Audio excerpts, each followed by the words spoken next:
지난 5월에 올렸던 캡틴 아메리카 시빌워의 원작을 요약한 영상에서 제가 착각하거나 명확하게 밝히지 않아서 오해를 산 부분이 있었습니다. 그리고 많은 분들이 궁금해하시는 몇 가지에 대한 답변까지 더해서 이 영상을 통해 정정하도록 하겠습니다. 스포일러가 있으니 주의하시기 바랍니다. 먼저 11호가 아니라 11호에서 파생된 다른 에피소드에서 발생한 일에 대한 얘기가 많았습니다. 대표적으로 캡틴 아메리카의 죽음에 대한 것입니다. 캡틴 아메리카가 죽는 것은 11호가 아니라 그 직후 이어지는 다른 에피소드입니다. 그리고 캡틴 아메리카를 저격하는 것은 영화 캡틴 아메리카 윈터 솔저에도 나왔던 브록 럼로우, 즉 크로스본즈가 맞지만 결정적으로 숨통을 끊는 것은 역시 캡틴 아메리카 윈터 솔저에서 보았던 샤론 카터입니다. 맨정신으로 캡틴 아메리카를 죽인 것은 아니고 닥터 파우스투스라고 하는 자에 의해 마인드 컨트롤을 당하고 저지른 짓이었습니다.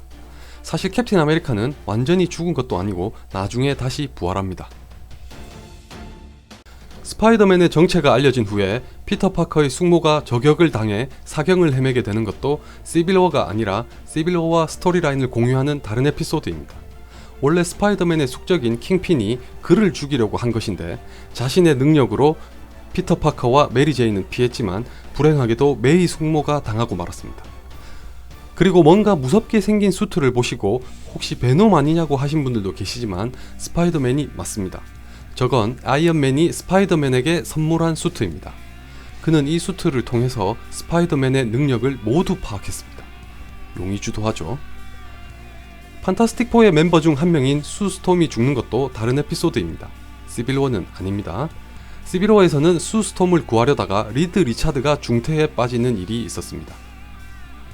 토르가 죽었다고 놀라시는 분들도 많으신데 여러분 다시 한번 제 영상을 잘 들어보세요. 저는 죽은 것으로 알려졌던 이라고 말했습니다. 이것도 다른 에피소드에서 일어난 일이고 곧 제작될 토르 3편인 토르 라그나로크의 원작이 될 에피소드와 관련이 있습니다. 근데 알고 보면 캡틴 아메리카처럼 토르도 진짜 죽은 건 아니고 죽은 것으로 알려진 상태입니다. 아무래도 많은 분들이 아이언맨을 비판하게 되는데 영상에서도 말했지만 사실 아이언맨도 처음에는 초인 등록 법안을 반대하다가 이런저런 사유가 겹쳐지면서 부득이하게 찬성파의 리더가 됐습니다. 다만 그 이후에 보인 행동이 워낙 비열해서 욕을 많이 먹고 있습니다.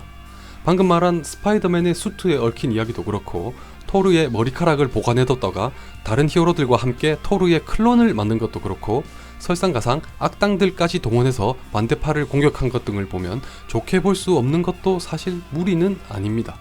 하지만 이랬던 아이언맨도 캡틴 아메리카의 죽음 앞에서 자신이 저지른 과오를 후회하고 반성합니다.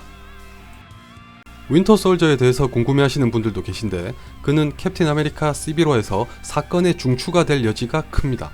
왜냐하면 캡틴 아메리카 윈터 솔저에서 토니 스타크의 아버지인 하워드 스타크가 실은 사고사가 아니라 히드라에 의해 피살당했다는 것이 밝혀졌습니다.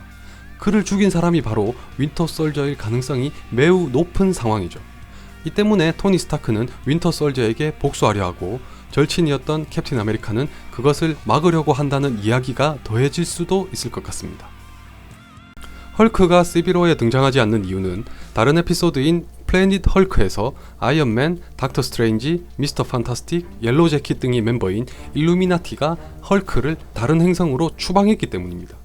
영화 어벤져스에서 봤던 것처럼 통제할 수 없는 헐크가 도리어 인간에게 해를 끼친다고 판단하면서 극단적인 방법으로 그를 세상과 격리시킨 것입니다.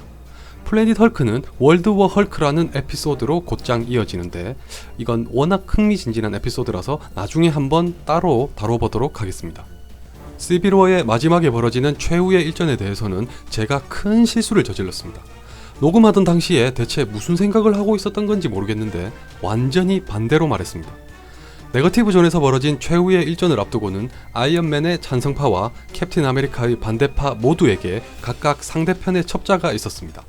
반대파에는 타이그라가 잠입했고 찬성파에는 헐클링이 있었습니다. 즉 찬성파에서 반대파를 함정으로 끌어들였다고 생각했지만 알고 보면 역으로 그걸 이용해서 반대파가 찬성파를 공격한 것입니다.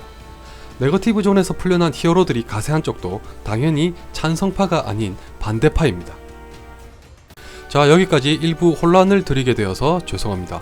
그리고 시빌워는 번역판으로 정식 출판되었으니 직접 한번 보시길 권하고 싶습니다. 충분히 그럴 만한 가치가 있는 작품이니 소장해도 좋을 것 같네요. 솔직히 이런 책이 많이 팔려야 다른 코믹스도 정발이 될 테니까요. 근데 의외로 다들 매너가 좋으셔서 조금 놀랐습니다. 사투리를 욕하면 욕했지 실수를 욕하진 않네요. 이게 좋은 건지 나쁜 건지 모르겠지만 사투리가 그렇게 싫으세요? 싫어도 어쩔 수 없어. 적응해. 아님 보지 말든가.